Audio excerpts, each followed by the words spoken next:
Andrés Escobar. June 22, 1994. The World Cup in the United States. Colombia arrived as one of the tournament favorites. Instead, their campaign collapsed. Against the United States, defender Andrés Escobar stretched to intercept a cross. The ball deflected off his boot and rolled into his own net. An own goal. Colombia lost the match and were effectively eliminated from the World Cup.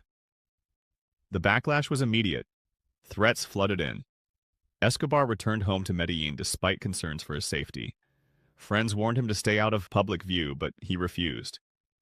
On the night of July 1st, he visited a local nightclub. Hours later, in the parking lot, an argument broke out.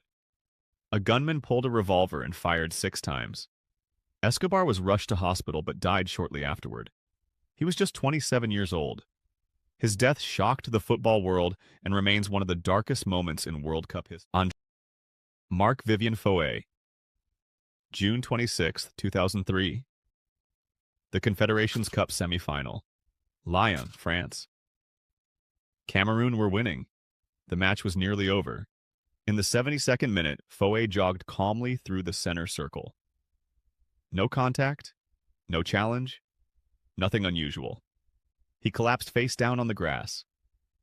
Medics worked on him for 45 minutes, first on the pitch, then in the medical center. His heart was restarted briefly. It wasn't enough. Marc-Vivien Foé was pronounced dead shortly after midnight. He was 28 years old. Autopsy revealed an undetected hereditary heart condition he never knew he had. Manchester City retired his number 23. He left behind a wife and 3 children. His youngest daughter was 2 months old. Robert Enke. Not every World Cup tragedy happens during the tournament itself. Robert Enke was expected to be Germany's first-choice goalkeeper for the 2010 World Cup. Respected by teammates and admired by fans, he appeared to have everything. Privately, he was battling severe depression. On November 10, 2009, Enke died by suicide. He was 32 years old.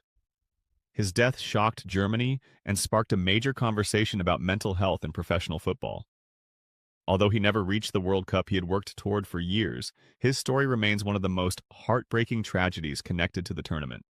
Miklós Fehér, January 25, 2004. A Portuguese league match. Guimarães. Benfica were leading 1-0. Fehér came on as a substitute in the second half. In injury time, he stepped in front of a throw-in to waste time. The referee showed him a yellow card. Fehér turned to face the official and smiled. A slow, sheepish smile, caught and happy to take it. He turned away and collapsed.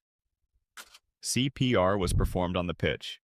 Benfica players knelt and prayed. Others wept. Miklós Fehér was pronounced dead shortly before midnight. He was 24 years old. The cause, the same undetected heart condition that had killed Foé. 7 months earlier, on a different pitch, in a different country. Davide Astori. March 4, 2018. A hotel in Udine, Italy. The night before a Serie A match. Fiorentina's squad went to bed as normal. Their captain, Davide Astori, said goodnight and went to his room. Breakfast was at 9:30 the next morning. Astori was always the first to arrive. His seat was empty. Staff went to check on him. They knocked. No answer. They opened the door and found him lying in bed. Peaceful. Still. He wasn't breathing. Davide Astori had died in his sleep. He was 31 years old. Every Serie A fixture that weekend was postponed. Autopsy revealed an undetected heart condition. His team doctor had reviewed abnormal test results twice and cleared him both times. That doctor was later convicted of involuntary manslaughter. Astori left behind a partner and a 2-year-old daughter. Fiorentina retired his number 13 permanently. His shirt still hangs in the stadium today. The Moscow disaster, October 20th, 1982. Just months after the World Cup in Spain, a football match in Moscow turned deadly.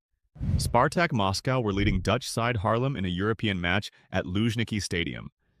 With the game seemingly over, thousands of fans began heading for the exits. Then Spartak scored again. Many supporters turned around to celebrate while others continued moving down a narrow staircase. The two flows of people collided. The crush was immediate. Official Soviet reports claimed 66 people died. Later investigations suggested the real number may have exceeded 300. For years, the Soviet government suppressed information about the disaster. Many families were discouraged from speaking publicly. Today, it is remembered as one of the deadliest football tragedies ever recorded. World Cup celebration. July 12, 1998. France had just won its first World Cup. Millions filled the streets to celebrate. In Paris, enormous crowds packed the Champs-Élysées. As people surged through the city, a young man became trapped in the crush near a metro entrance. He died at the scene. While the nation celebrated one of its greatest sporting achievements, tragedy unfolded only meters away from the festivities. For many outside France, the incident passed almost unnoticed.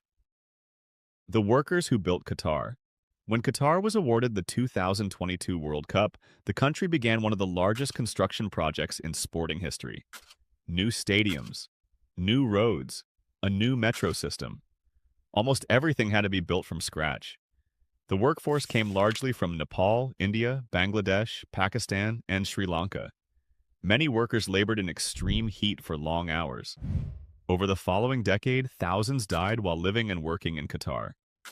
Human rights organizations questioned how many deaths were classified as natural causes, arguing that working conditions and heat stress played a significant role. The exact number directly connected to World Cup construction remains disputed. What is not disputed is the scale. Thousands left home seeking opportunity. Many never returned. Closing, Marc-Vivien Foé jogged through the center circle and didn't get up. Andrés Escobar tried to trust his country and paid for it with his life. Robert Enke hid who he was because the game gave him no choice. Miklós Fehér smiled at a referee, turned away, and never took another breath. Davide Astori went to sleep in a hotel room and didn't wake up. And thousands of men built a stadium in the desert and were buried in numbers, in silence, in statistics. Football is the most beautiful game in the world, and sometimes that is exactly the problem. If you enjoyed this video, make sure to subscribe and leave a comment with the story you'd like to see next.